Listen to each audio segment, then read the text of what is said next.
Hi, so this is Connie Henry's Member Minute.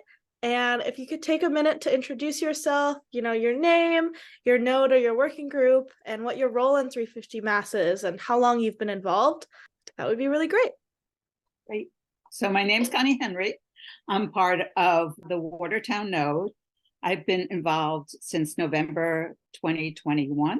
My role in 350 Mass is mostly, especially for the first year, was as a learner, learning about the legislative process, what needs to be done, how to communicate well between the state legislative team and my node. I think my role is really as a conduit of information and a cheerleader of that information. That's great. So let's just jump right into it. I'm going to ask a couple of longer form questions first, and then we'll get to some shorter form, more fun questions to know a little bit more about yourself. Right. So the first question is, what's your favorite memory of being in the climate movement? Or why did you first get involved with the movement? So my memories go back a ways, and I link the climate movement with the environmental movement. I'm an oldie goldie, so I got involved as a young mom after the 3 Mile Island nuclear accident happened. And my own local community of Watertown started their own group called Watertown Citizens for Environmental Safety. Watertown had an arsenal site that was still active and was originally part of the Manhattan Project, including a nuclear reactor that still had uranium burnings, which I witnessed once upon a time. Fortunately, in 1987, the U.S. Army's Watertown Arsenal site was closed down, and the arsenal became part of the federal Superfund site. I think we still needed to really think about how to monitor the shift. We now have a very healthy community within that site. Culturally, as a place to go, Arsenal Yards is very lively and much better served in that way.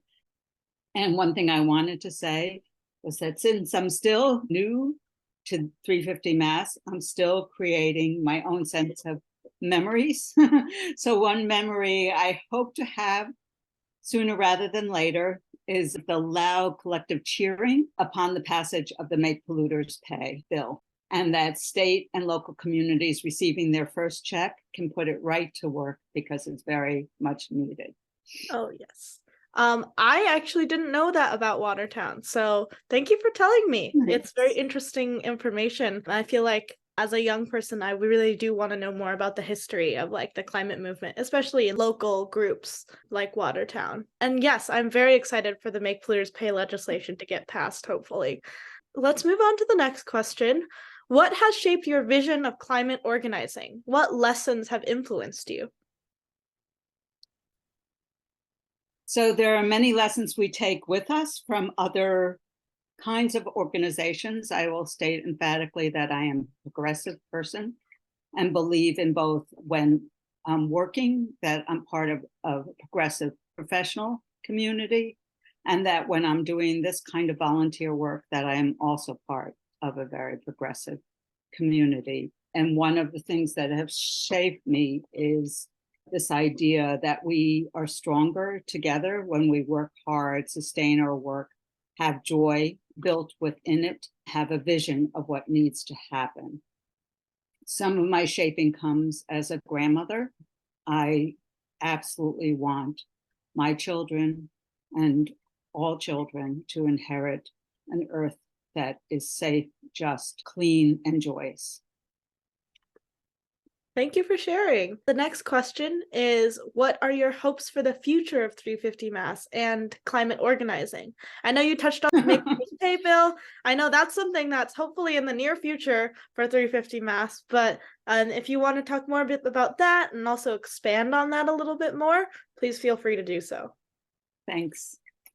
So one of my large hopes is that we continue to grow as a diverse organization, racially, socially, economically, and as a multi-generational community. So thank you for being a young person involved in the movement, and that we can serve as a model for other states, other organizations to do the work. Another part of the work for me for the future is that we are also building ourselves as part of a larger coalition and how to be most effective of these different groups coming together for a just and safe transition to clean energy. Some threads throughout that is about this idea of equity and justice, and this idea of sustained work. It's not ever done, but it is absolutely worth doing and worth continuing and passing it along. I definitely agree with that. I think a big part of why I joined 350 Mass is also because I wanted to see the climate movement expand both coalitionally and in terms of like diversity. I know there are a lot of people and groups who are racially and like socially all the diverse types of diverse. And I really wanted to see 350 Mass be able to incorporate and build coalitions with those groups, as well as groups that aren't necessarily directly for climate justice, but all work kind of ties into it. Racial justice, gentrification, and all of this other stuff like economic justice all have something to do with climate organizing. And so I really want to be able to build coalitions with those groups too, even if they may not have the word climate in their name. I really like that idea because I think it's so important that we are a very large umbrella organization, and how we reach people is through connections across whatever differences may be had, including different perspectives about climate. Right. I do agree with you, and I'm really glad you brought that up. We talked a little bit about community in that previous question, and when you envision a thriving community, what do you see? But first, I see a broad smile on people, that you're in a community that's doing the work, that's growing. I think that when you think about thriving, you think about prosperity, not in a monetary sense, but in a rich community sense. And that's a collective responsibility as well as a collective reward. And that thriving community has a deep sense of justice and safety in the present and for the future, that there is a sense of appreciation and wonder and gratitude for what we have, and working hard, and a sense of responsibility to work hard for what is not yet there. The other piece I want to say, which we touched a little bit upon, I'm an educator, and one of my central beliefs is around discourse, and that we continually learn. So part of that thriving community is one that's always in conversation. I really like that. I've been trying to incorporate having discourse and constantly having conversation with my community and all of my relationships recently, so I definitely resonate with that. And then one last question in this set, what is something you love about your community? Well, actually, my community has grown more diverse over the years. I've lived here for 45 years.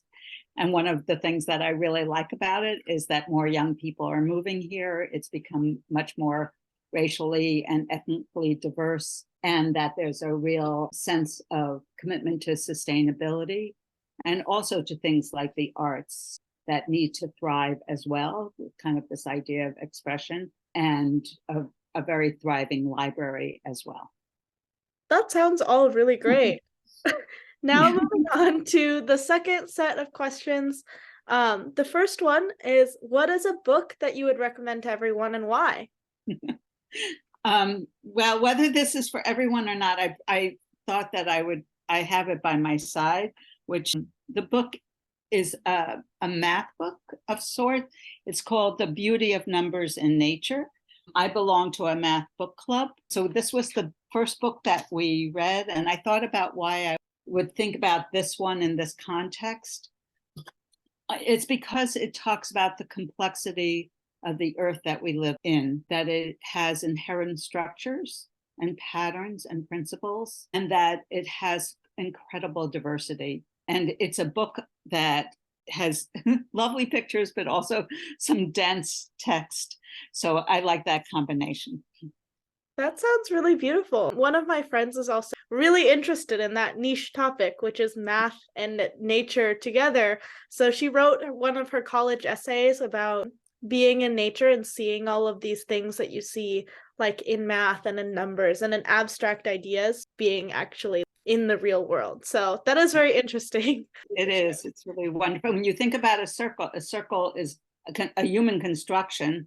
You don't see a perfect circle in nature, but you see things approaching a circle for the very reasons that I talked about in terms of patterns. Right. Thank you so much for sharing that book. I'll definitely take a look at it. If you had a bumper sticker, what would it say? If I had a bumper sticker, I could say many things, but it would say, be kind, be just, and dance. That's so nice. I really like that idea. Someone should make that a bumper sticker. The last question is, in a more just world, what do you see yourself doing? You mentioned that you were a math teacher. Would you continue doing that job, or would you choose to maybe do something else? What are your thoughts? I have loved being a teacher for my professional career. I would continue doing it. I'm doing it even though I'm retired. And so I probably would, because math is much more generative than people realize.